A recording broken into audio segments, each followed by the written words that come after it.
Better sound baffling, better lighting, better audio, better camera. You spoke, I listened. The only thing I can't replace for you is the host.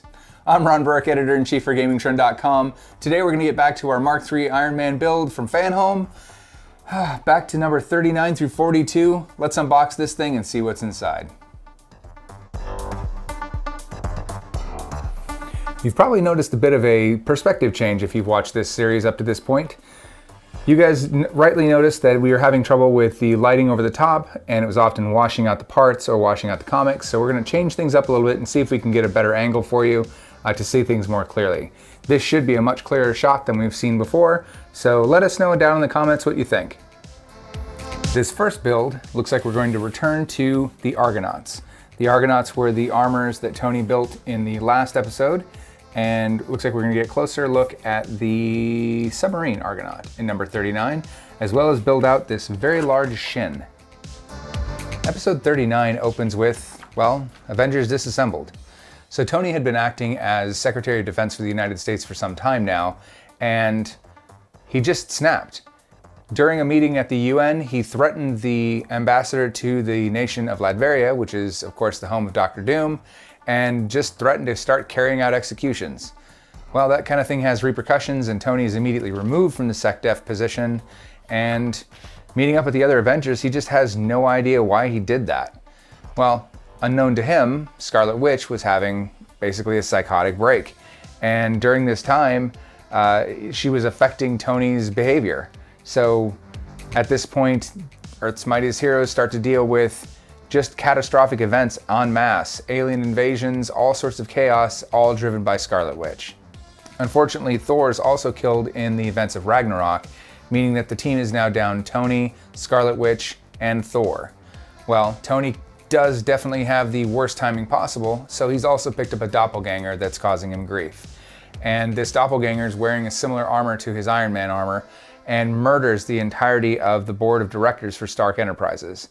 So the immediate thought is that Tony has done this himself. He has to go on the run, and unfortunately, during that time, Rumiko, his girlfriend, is murdered by this criminal. So the army responds with typical army response and says that effectively they're going to simply kill whoever survives the fight between this Iron Man and this imposter Iron Man just to contain the situation. Tony does the smart thing, and Pepper deactivates all of the technology that is running Stark Industries and leaves this person, Ward, at the mercy of the military, who immediately executes him. So Tony, knowing that the Avengers are in need of help with all of this chaos that's been going on, dons another suit and meets up with Doctor Strange to manage to take down Scarlet Witch. Obviously that's a little bit different than what we saw in the Scarlet Witch Disney Plus show, but I'll take what I can get. Now all of this causes irreparable damage to Tony and his reputation, so he does the right thing, and he says he's going to step down as Iron Man, he'll stop wearing the suit, and he'll hand it over to another pilot. Naturally, that does not happen. The entire series gets rebooted, and Tony is then rebooted as both Iron Man and Tony, and his secret identity is known to one and all. The back half of the comic covers Happy Hogan. This is definitely Tony's faithful friend, and from a time, well, when comics cost 12 cents. I'm actually not going to go over this section because this is so unknown for most people that have only watched the cinematic universe on the big screen. So I'm not going to show you anything else in this comic. I think this is one that you're going to want to read for yourself. Happy's definitely not so happy in the comics, and he's gone through some really rough things, but he's also had some really great opportunities and some great loves in his life. So I encourage you to take a look at that, and it's really good reading. If you can get your hands on Tales of Suspense from all the way back in 1963, I highly encourage it. The Marvel comics are available online, and yeah, pick up a subscription. There's some really great back catalog stuff. So let's get back to the actual assembly, which is going to be this very large leg piece right here. So for this sequence, we're going to be assembling the left leg. And once again, we have a major structure that is entirely metal. I'm going to love this thing when it's done. It's going to be awesome. This instep protector is plastic. Usually these hinged items like this, they kind of go over the boots or something like that, are plastic, but those should hold up just fine.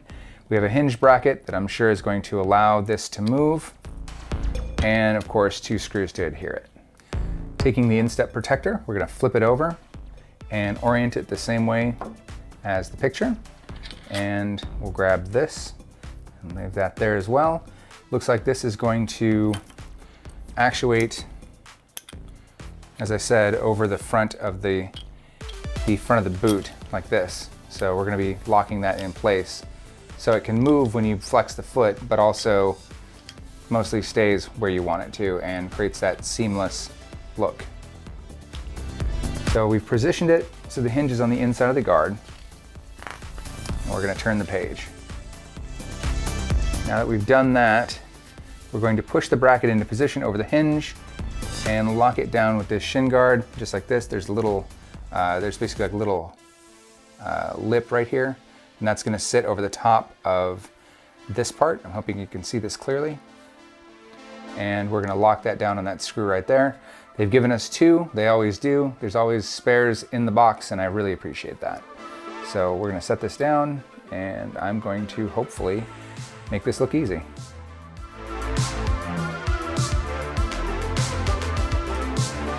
And now we have an actuating foot guard.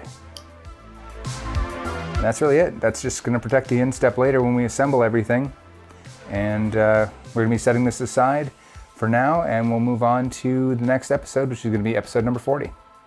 Now, episode 40 does cover some more of the movies, but don't ignore this part because I believe it does really set the stage for a lot of what comes next in the Marvel Cinematic Universe. So this one covers the threat of Ultron, and obviously we have that in the Avengers films, the Age of Ultron.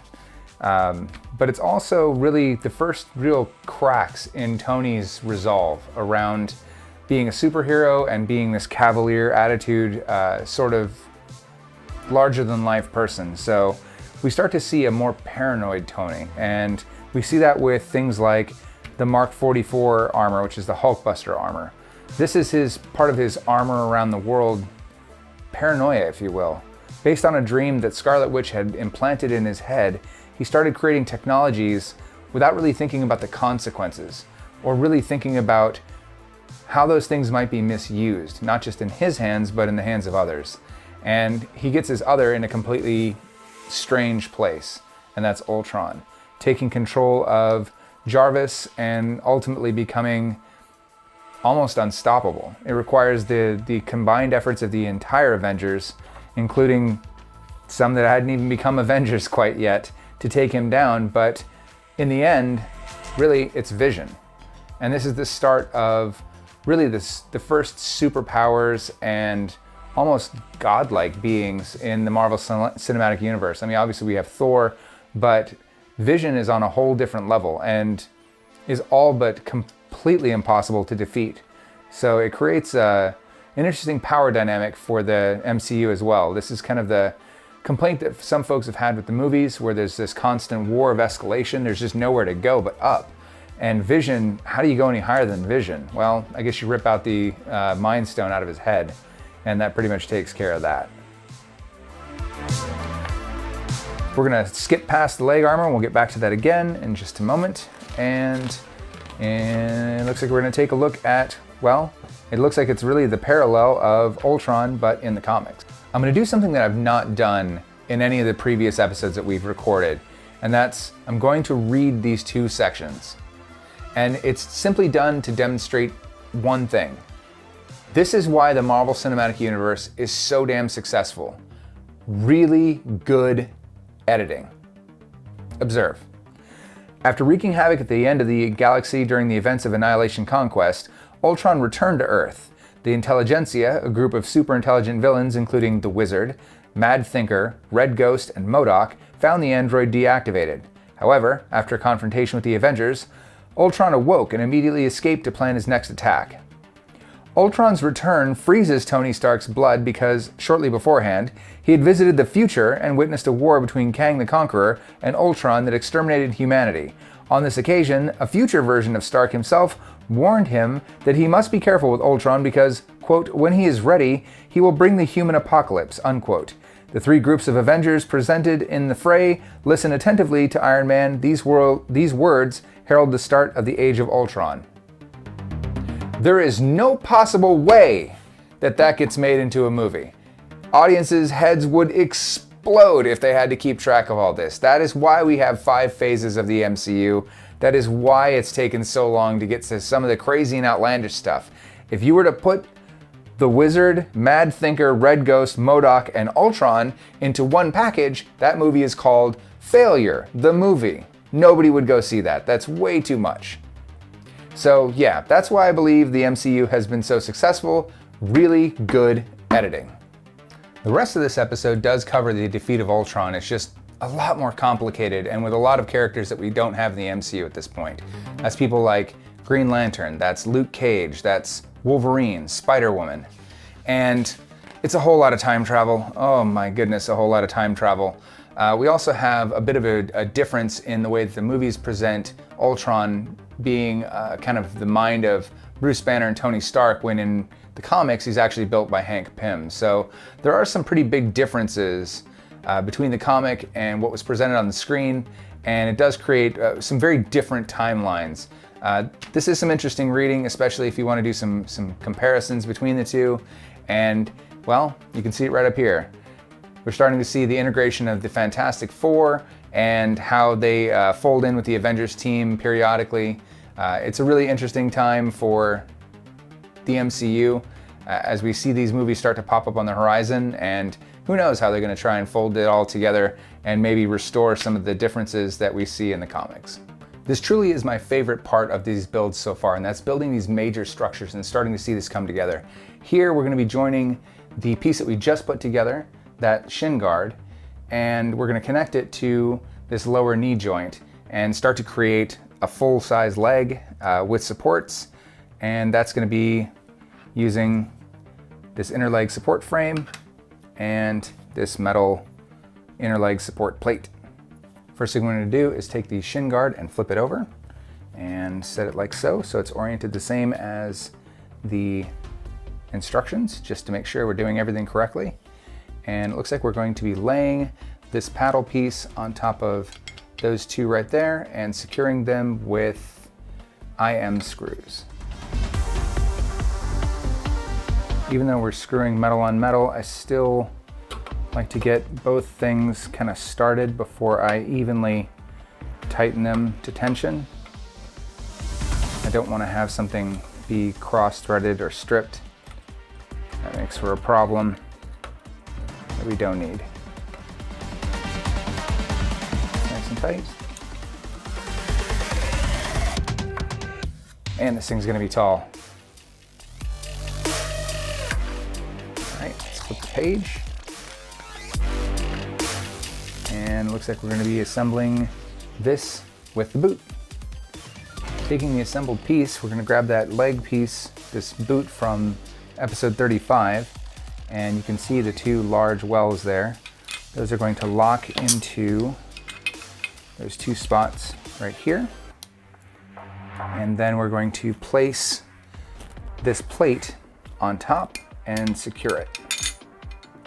So these pegs here are going to sit right on top of those, and that post right there is sitting on top, and we can drop the 1, 2, 3 screws right in there. Those are going to be EM screws. I'm literally going to drop them in and lock them down.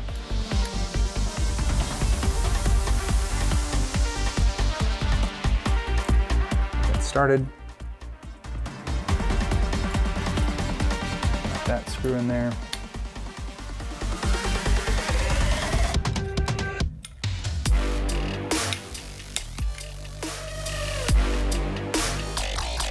Right out. I don't think I was actually on the post.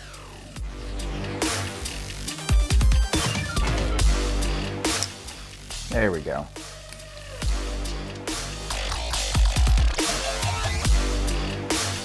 And drop that last one in there.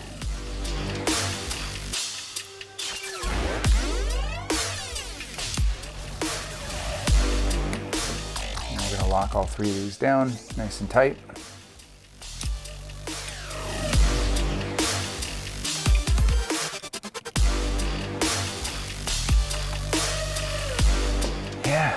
That's getting pretty big.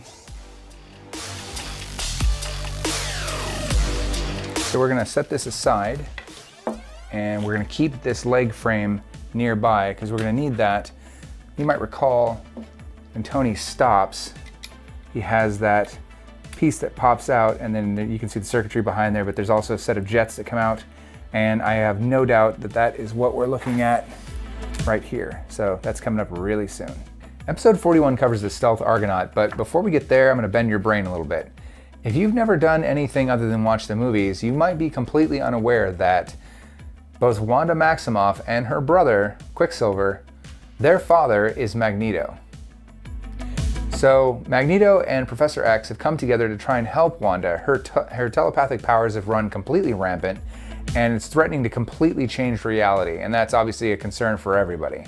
So the Astonishing X-Men and the New Avengers come together under the leadership of Captain America and the White Queen, better known as Emma Frost, and they decide they're going to put her down. Before that can happen, there's this huge white flash that happens, and all of a sudden, all of reality is completely overwritten. Now in this reality, everybody's supposed to get at least something that's supposed to make them happy. Now, if you've read a single comic or played anything like Dungeons & Dragons, you know that once the good thing happens, the bad thing is right behind it. And that's exactly what happens here. Tony gets what he wants, his father's still alive, and that's great. And his father's still disappointed in him, even in this reality. Unfortunately, Tony is now in the minority, as humans are basically put in internment camps and awaiting execution. They find Hank Pym in this internment camp, and with the help of Johnny Storm, he's able to recover his Iron Man armor and rescue Hank Pym. Unfortunately, Hank has gone a little bit off of his nut, and he has created a genetic weapon that these bombs would effectively destroy all the mutants and save mankind. Well, that's obviously no good either, and with the help of Hank McCoy, Forge, Jarvis, and Iron Man, they discover and disable all of the bombs, and then they find out the real reason why those were being placed, and that was Howard Stark was trying to use it to take out Magneto. Well, unfortunately, poor Tony.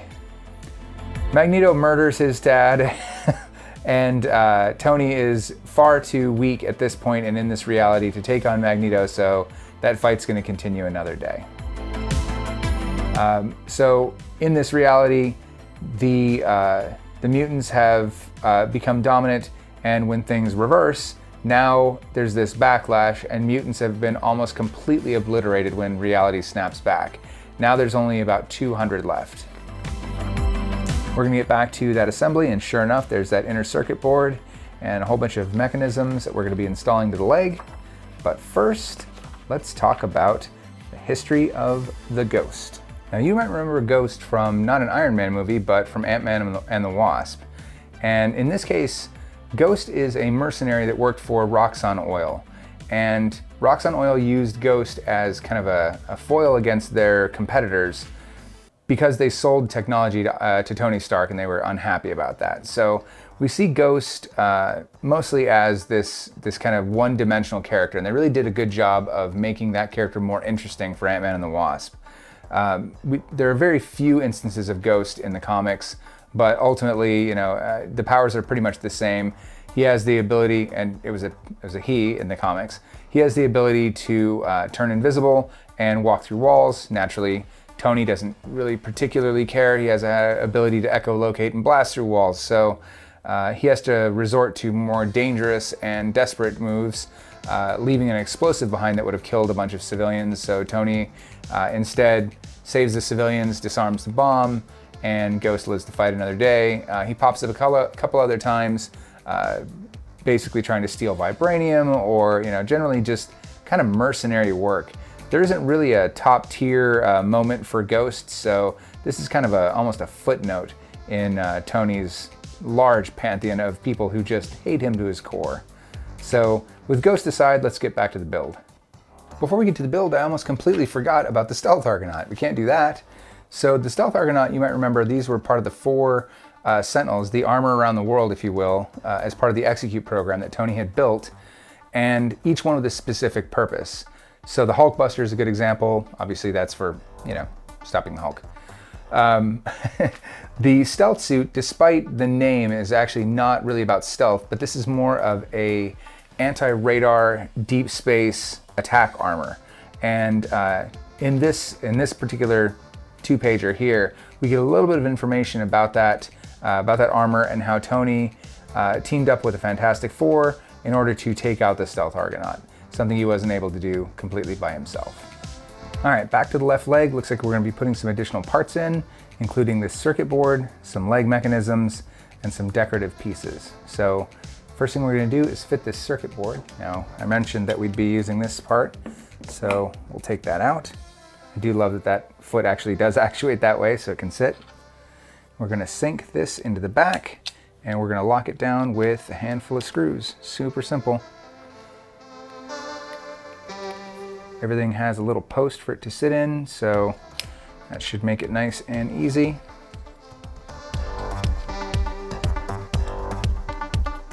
There's a small little post here in the back, and this will obviously screw in right there to create a nice smooth piece.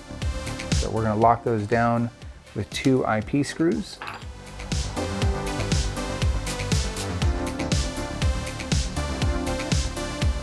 And then we're going to place this right over the top, just like so. And you can see there's a little post right there and a little notch right there. That's exactly where it's going to sit. And then you can see there are some holes here to lock it down. That's going to be those EM screws, which you can see right there for the second portion of this assembly. So 3 screws and we'll lock this down, and then we'll get to those little add-on pieces, these little cosmetic pieces that make this thing so darn cool. As I mentioned, when this opens, Tony has all these little actuating pieces here, and that's what we're going to be putting in. So you can see here there's kind of a diagram of how it all goes together, and that's what we're going to be doing. We're going to take these, I'm not sure what they're calling them, these 4 pieces, 41B, not really helpful. And all they do is just lock into these little posts like that, and I'm sure there will be some pieces for it to lock into with this notch that's at the top, but for now it's just going to be these 4 pieces sitting like so, and I'll get you a nice close-up of that in just a second.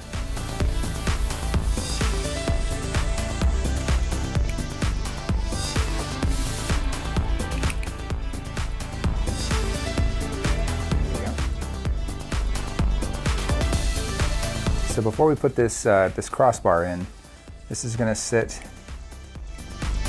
in here like so.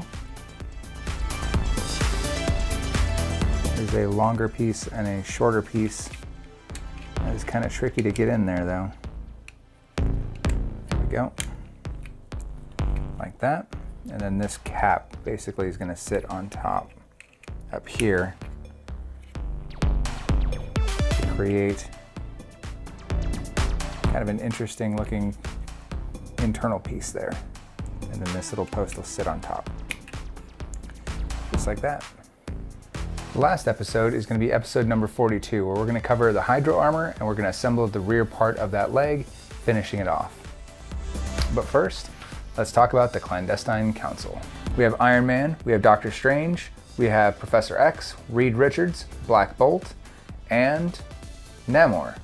Namor is going to be the basically series antagonist in the upcoming movie Wakanda Forever, so you're going to see a lot more of Namor very shortly. But long story short, this group effectively holds everybody accountable, including holding Tony Stark accountable, something that is very rare for Tony. And through this group, they basically have uncovered kind of some of the pieces that we saw in some of the Avengers movies, which is really the infection of S.H.I.E.L.D. By eventually we discovered to be Hydra, but it's kind of the slow corruption of S.H.I.E.L.D. and the start of the Kree invasion and kind of the whole Skrull storyline with Captain Marvel. So this is really kind of the nascent beginnings of that And ultimately, as is often the case with superhero groups like this that are just full of personality, well, arrogance is going to be their downfall. I don't even know where to begin on this, honestly. If you haven't picked it up in, 42 episodes of this comic series, the MCU, or I should just say Marvel in general, loves the multiverse. If they don't like a decision that they made in the 50s, they can simply retcon it, or they can run a completely different world, or a parallel universe, or one where Tony Stark is made of cheese, or whatever. Whatever they can dream up in their head, they can run this kind of what if, which is really the start of the what if comic that eventually became the what if show. And that's really all of the different ways that we see the MCU unfold. What if Steve didn't take the super serum? What if it was Captain Carter? Which I fully support that. That'd be awesome. What if Tony wasn't injured? What if Black Panther became Iron Man? There's a million different ways that this has gone differently.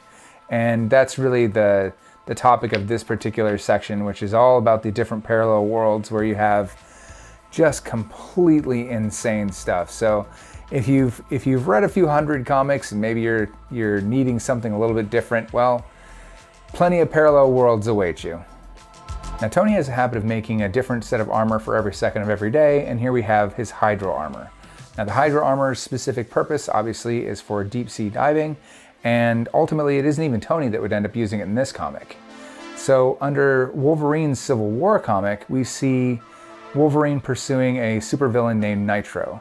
Now, Nitro has killed off 600 inhabitants of Stamford, killed off a number of young superheroes, many of them children, and he wants his revenge. He takes it to Namor, who is ultimately the leader of Atlantis at this point, and Namor has none of it. He's not wanting any sort of pursuit of this villain if it would cause havoc in his kingdom. So Wolverine contacts Tony, and Tony lends him this armor. Well, obviously, Namor is kind of the king of the sea at this point, so he's going to notice. And what ends up happening is what you see here, where we have adamantium claws coming out of Tony Stark's equipment. Not exactly a normal sight. And there's this big fight that ensues between Namor and Wolverine. And ultimately they come to an agreement, and Wolverine manages to chase down the supervillain Nitro and put an end to that. So with that out of the way, let's go ahead and switch back to the rest of our build and finish up this leg. So it looks like we're going to finish off this left leg. So we're going to set this over here where we can get to it. We've got this rear leg armor that's going to go on the back of the calf. We have a heel pad that's going to ultimately sit right there. Another actuating heel pad. We're going to be undoubtedly holding that in with a support plate. And we've got some little friction discs here, as well as the screws, of course. So let's get started. I like to orient things exactly as they are up here, so I can't possibly mess them up. So it looks like we've done that. We're going to place this inside this little channel here. Just like that. It should sit flush, which it does. And we're going to take this plate and simply put it on top, right like this. Simple. Oops. I say simple and then I make the thing fly all over the place. Just like that. So I'm going to grab these screws and lock them down.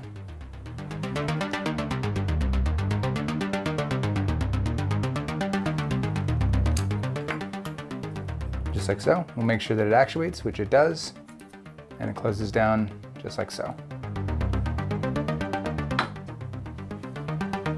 What we're going to be doing is placing this piece here directly into this little slot here. There's a little bit of a groove there, and we're going to be locking them down right there. So before we do that though, we need to grab, boy are these hard to see, these little tiny friction, well, where did it go? This little tiny friction disc that you might be able to see there. And we're going to be putting that as almost like a washer for this screw to go in. That's going to be easier said than done. So it says first thing to do is to fit this in here. Now you can see by the scratches, I've already been testing this. It is a very tight fit. So they recommend that you do this while it's effectively closed, and then I guess we'll work on the actuation once it's all put together. But there we go, it's snapped into place, and you can see that it's in the right place. So we're good there. So we're gonna go ahead and try and drop this screw in there. Hopefully that goes without a hitch. I don't know if these friction screws are supposed to reduce. Nope, there it went. There we go. We'll grab the spare, so I'm not wasting your time.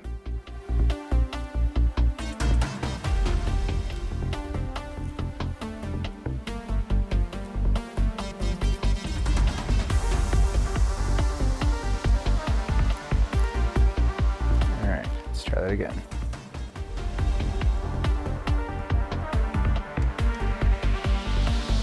I don't know if these are supposed to reduce friction or add it. Either way, that is a really tight fit. I don't think I actually even got it in the right place. Now that I look at it, I'm gonna have to wiggle it just a little bit to position it over that hole. Alright, there we go. That washer stayed in there, but the screw came out. You should be able to still run this in there. There we go. It's got enough of a bite where I can at least position it a little bit and do the other side. Which that one's actually very clearly in right over the hole, so we'll be able to just drop this in. Provided I don't drop the other friction washer anyway.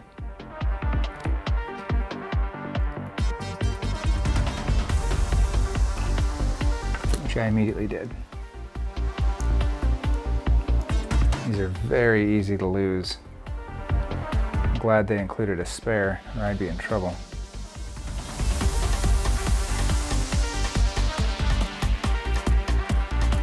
All right, so I've got both of these locked down.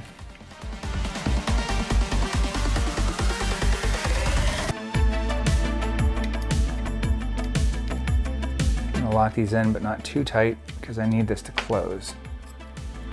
It should open like so, but it also should, yep, there we go. That was actually really easy. So once it was in place, it was certainly less problematic. That locks in, and we now have a complete foot that I will definitely need to tighten up if I want it to actually stay. Pretty cool. So there you have it. It's all assembled.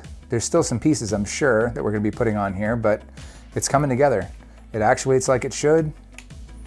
All the pieces move like they should. And it's really starting to come together. Undoubtedly, we're going to continue to assemble this piece. There's still the matter of putting this piece in here and then dropping this thigh over on the top. So I would imagine we're going to be doing that next time. So stay tuned. I'm Ron Burke, editor-in-chief for GamingTrend.com. Thanks for joining me, and we'll see you again very soon.